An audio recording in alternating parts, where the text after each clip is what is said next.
guys, how's it going? Today's video is going to be my July reading wrap-up. It's not going to be a long one because I only have 2 books that I read this month.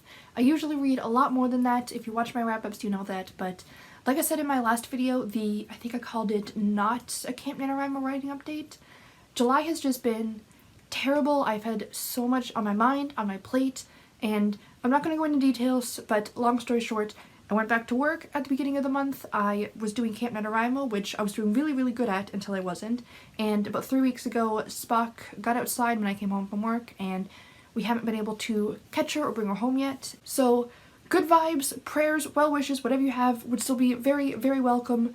But for this video, I want to try to distract myself with the 2 whole books that I read this month. The first one is Souls, which is a short story collection by Terry Bruce. I did get this as an ARC from NetGalley. I'm going to leave my review linked down below, but this comes out August 7th, so a couple days away from when you're seeing this video. I ended up giving this one an 8 out of 10. I'll admit that I don't read a lot of short stories. I prefer really long, meaty books. I am trying to get more into short stories, and that's why I picked up this book. I did really enjoy it, even though for someone that doesn't usually enjoy short stories, some of them almost felt more like just a really cool premise or concept that we just kind of got like a sneak peek into, and then it ended before we really got into the meat. And I think that that's really just mostly personal preference. Like, they were all done well, but as somebody who's not as used to that type of story, it just made it a little bit harder for me. But I think that once I start reading more short stories and get more into it, that criticism is going to go away. So take that with a grain of salt. These are all either sci-fi or fantasy, and most of them are either dark or like a dark twist on something that's familiar, which is a concept that I always really love. There is one that has a trigger warning. It's called Stone Baby, and it has a trigger warning for miscarriage and mentions of miscarriage. It was still a really good story, but if that's something that you're sensitive to, just be mindful before you go into it and maybe skip that story if you need to, but the rest of the stories were so great. The one that I loved the most was Welcome to the Oasis. I feel like my imagination is just constantly wandering with that concept and thinking like just all of the things that could entail and all the weird things in the world. But it's kind of like an interactive instruction manual kind of thing is the vibe it's kind of going for. And it's when 2 like mirror parallel universes are being combined and what that entails. And I don't want to give anything else away than that, but as someone that really likes the idea of parallel universes and stuff like that, it was such an interesting take on it, and just the way that it was presented was really cool. I feel like I can't really quite go into any of the stories because they're all so short that giving away anything is kind of spoilery.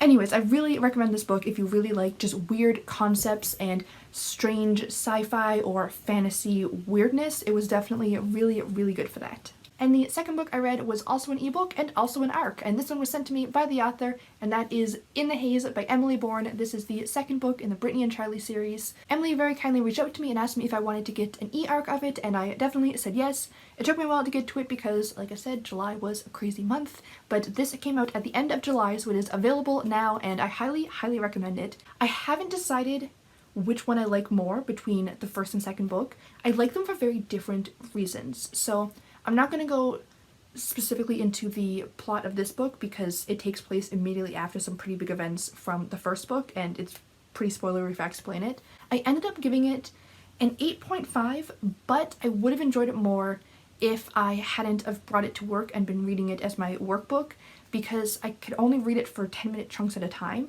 and it has such a big cast of characters that I just found myself having a hard time kind of getting everybody straight in my head, and I kind of forget where each person was or what kind of came out of each person's little story, if that makes sense. I'm trying not to give anything away. Honestly, it's the type of book that I would easily read all in one sitting, but I think that the problem is that I had to keep stopping and starting and stopping and starting, and that kind of took away from it a little bit for me, but that's 100% on the fact that I was reading it on break at work in little 10-minute chunks, not on the book itself. I do think it's funny because the reason why I picked up this book specifically exactly when I did is because I was just feeling, you know, really stressed about everything, and I just thought this cute coming-of-age story about these teenage girls and their high school experience would just be really nice.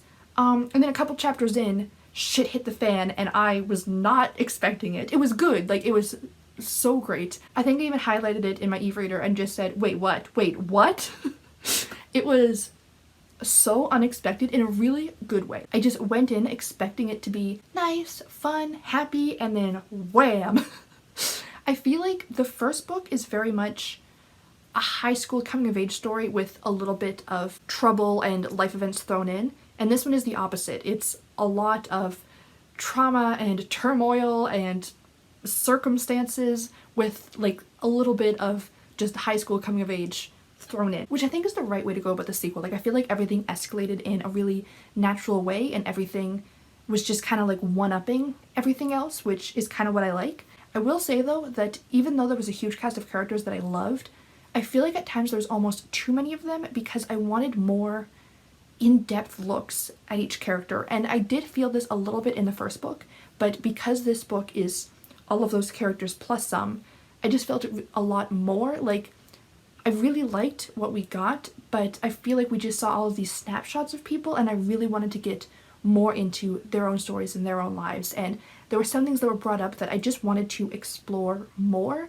And that's not necessarily saying that I didn't enjoy what we got, it's just there are so many characters and Emily does such a good job at building her characters and giving them all of these layers and problems that I just wanted to really delve into like everybody, which is unrealistic, I know, but the problem is that she just writes too many good characters and I don't want the book to end. That's my problem. My main complaint about this book is that it ended. But this isn't the end of the series or anything, so that complaint really isn't justified.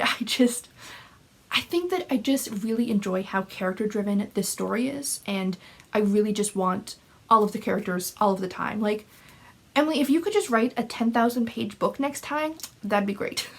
And there we have it. Those are the 2 books that I read this month. I do want to mention that I have started reading One Final Vinyl by Savvy. I mentioned it in my TBR video, but it's currently my reading at work book, so again, I'm reading it in 10-minute chunks here and there. So I am reading it, but I haven't quite finished it yet, so I'm not going to talk about it in this one. It's going to be in my next wrap-up.